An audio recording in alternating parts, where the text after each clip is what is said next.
All right, so we're going to go over risk management for Forex. Oftentimes, what I see with a lot of traders is they struggle with risk management due to either over leveraging their account or just not even knowing how to set proper risk management parameters. So pretty much the agenda for today is what is risk management, how it relates to your trading, and we're going to go over a few scenarios, and then lastly, I'm going to show you two tools that you can utilize um, for your risk management, some resources to help you with your risk management. All right, so why is risk management important? It helps you manage your portfolios. You know exactly how much you're losing in your potential profit. Uh, it is suggested that you only risk 1 to 2% of your account, which is extremely conservative. Um, Pretty much with risk management, excuse me, it allows you to set parameters, if and then parameters. For example, if I lose a certain amount of trades, then I'm going to stop trading. Or if I hit my weekly and monthly goal, then I will stop trading. If I hit my weekly and monthly goal, instead of risking 1 and 2% of my account, I will only risk um, half of a lot of my account, or 0.25% of my account. So with risk management, it helps you set proper parameters um, for your trading. See, trading is not necessarily about how many trades you can win or how many trades you can lose. It really comes down to risk management, because you cannot win every single trade. That's just the reality of it. Uh, Oftentimes when people come out the bat saying, "Oh, I have a 75% win rate," right? I ask them, "Okay, let me see your net profit." They can't show it to me, right? Because let's say I take 4 trades, and of those 4 trades, 3 of those trades hit take profit, but that last trade that I take literally wipes out the 3 trades profits that I made. So yes, you have a 75% win rate, but that one trade that you took literally knocked out your profits for the other 3 trades. That's why risk management is extremely important. So just a quick scenario. I have an account size that's $10,000. Each one of these scenarios, the account size is the same, the scenario is the same, the amount trade taken is the same, the risk taking is the same. So I have an account size of $10,000. I take 10 trades in that account, right? That's my parameter for myself. I can only take 10 trades in this account for this one particular pair. My risk is 1% of my total account. So 1% of $10,000 is $100. So that is the most that I can lose. And how many trades won or lost to be profitable out of the 10 trades that I take, depending on certain risk parameters. Now, just going into the example, assuming that I have a 1 to 3 risk reward ratio, meaning I'm risking 1% of my account, I'm risking $100 out of that $10,000 to make $300, and I take 10 trades, I will have to win 3 trades in order to be profitable. Now, I don't know much about probability and statistics, but if I'm rolling the dice 10 times and all I have to do is just win 3 at a 1 to 3 risk reward ratio to be profitable, that means I can lose 7 trades. So this is just breaking it down trade by trade. So trade 1, I lost $100. Trade 2, I lost $100. Trade 3, I lost $100. Trade 4, I lost $100. Trade 5, I lost $100. Trade 6, lost $100. Trade 7, I lost $100 because I'm risking 1% of my account. Trade 8, I make $300, risking 1% to make $300. Trade 9, I won $300. Trade 10, excuse the grammatical and spelling error, I won $300. So in total, I was down $700 because I lost 7 trades at a 1% risk. However, these 3 trades that I won at a 3% risk, they made me $900. 300 times 9 is 900. I take my profits made from my profits lost, 900 minus 700, that puts me at $200 in profit, net profit. So Assuming that I use a 1-to-3 risk reward ratio, I can take 10 trades, lose 7, only win 3, and still be in profit. The probabilities are in my favor. And of course, as you continue, as your risk goes up, or your risk reward ratio gets better, these numbers continue to go down. So if I have a 1-to-9 risk reward ratio, I can lose more trades and win less trades and still be profitable. So assuming a 1-to-2 risk reward ratio on a $10,000 account, I'm risking $100 to make $200, right? So statistically, I can only lose 6 trades and win 4 to have a net profit of 200. See, as your risk to reward ratio goes down, you have to win more and more trades. So the probability of you losing more trades goes down. So let's say trade 1, I lost $100. Trade 2, I lost $100. Trade 3, lost. Trade 4, lost. Trade 5, lost. Trade 6, lost. Trade 7, I made $200 because remember, my risk to reward is 1-to-2, risking 100 to make 200. Trade 8, I made 200. Trade 9, I made 200. Trade 10, I made 200. My total that I lost, I was down by $600 because I lost 6 trades at 1% of my $10,000 account. I made $800 because I won 4 trades at a 1-to-2. So I just times the 4 trades won by $200 and I made a profit of $800.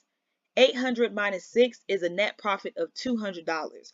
So at a 1-to-2 risk reward ratio, I can lose 6 trades, win 4, and still be in profit.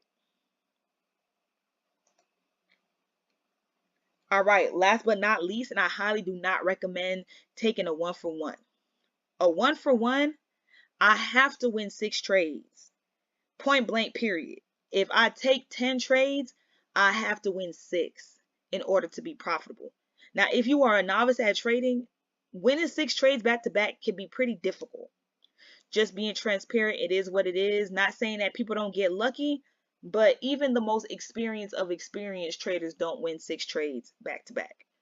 So, assuming that I lose trades 1 through 4 and I win trades 5 through 10, for a 1-for-1, I'm risking $100 to make $100. I would have lost $400 and I would have made $600. 600 minus 4 is $200. Net profit of 200. So all in all, I would have to win 6 trades and lose 4 in order to be in profit. Now, if it's a 50-50, I have a 50-50 chance. So if I lose 5, win 5, my net profit is 0. See, with the 1-to-1, you have a 50-50 chance of being in profit depending on how many trades you take. The more trades you take, the more risk you're taking. The less trades you take, also the more risk you're taking because the probabilities are not there. Just backing it up. 1-to-2, the more trades you take, the more trades you're risking. The more trades you take, the probability is you're pretty much you're playing against probability. Trading is a lot of, technical and fundamentals, but it's also probability. Will the force be with you? Because if it's not, and your risk to reward ratio is trash, you're going to be in a world of hurt. I always recommend a 1-to-3, especially for myself. If I cannot catch at least a 1-to-3, I'm not taking a trade. I'm not forcing a trade. I don't care how good the trade looks. At least a 1-to-3 for me. That's my whole saying. So I'm just going to go over some resources that'll help you with your risk and just setting goals for your risk. So the first one is called Forex Compound Calculator. You can get it from forex21.com. Go to free tools and then go to Forex Compound Calculator. So let's say I start with $10,000, right? That's my starting balance. And I want to do a 20% gain per month for 12 months. A 20% gain for the whole month is only 5% of your account per week. Really, all you have to do, assuming a 1-to-3 risk to reward ratio, All you need to do is just win 2 trades to get that 5%. And truth be told, you'll get over 5%, right? And if you follow your trading rules and follow your plans, this can be the figures that you can have potentially by the end of the month, or by the end of the year. So compounding your account starting with $10,000, 5% a week, you know, at first it's going to start off slow, but as you get into the groove of things, it starts to pick up. And then by month 12, you literally built your account from $10,000 to $89,000 in 12 months. This is someone's salary, right? So you kind of have to reverse psychology it, which I'll have a video on psychology and trading. But this is assuming a 1 to 3. Assuming a 1 to 3, literally all I have to do is just win 2 trades. And I got my 6% for the week. Another tool that you can utilize to calculate your positions, and one of my homies put me onto this, is called Market Nash. It tells you exactly what your lot size needs to be for a 1% risk. So just for learning purposes, let's say I use UJ, right? And this is my figure, right? I have my entry, my stop loss, my take profit. This is a 3.92 risk to reward ratio. All I have to do, go to Market Nash, put in my account size, $10,000, leverage 100%, risk 1%, asset class Forex, go to instrument, don't do that, Forex, why is it being weird? Let me refresh it. $10,000, 1% risk. Yo, what is going on?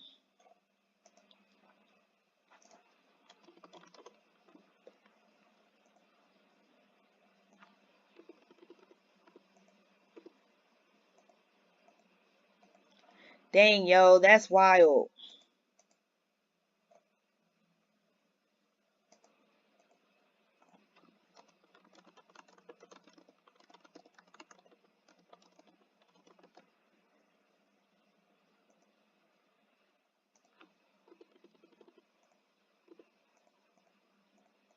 Yeah, so I'm not sure what's going on with my Market Nash right now, but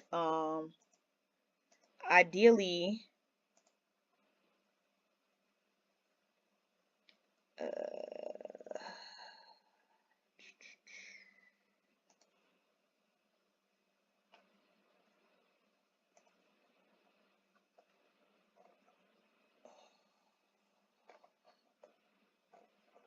what's supposed to happen is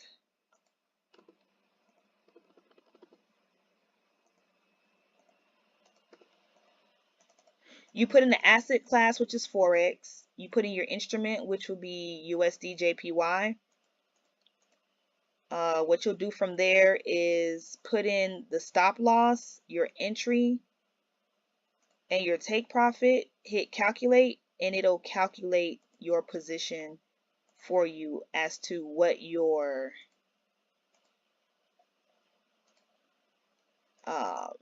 lot size should be. I'm kind of blown that this isn't. Yeah, that's weird. That's not working.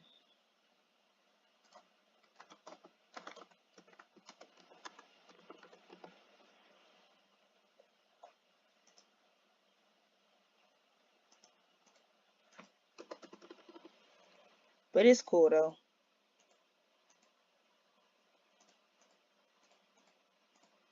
No, it's not cool. So I'll probably do another video on Market Nash and how to utilize it. But this right here is powerful because it tells you exactly what your lot size needs to be.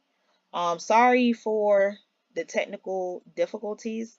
I'll make another video about the Market Nash and how to input it. But yeah, that's pretty much risk management and why it's important. If y'all have any questions, hit me up in the comments, hit me up on Instagram, and yeah, hopefully this was helpful.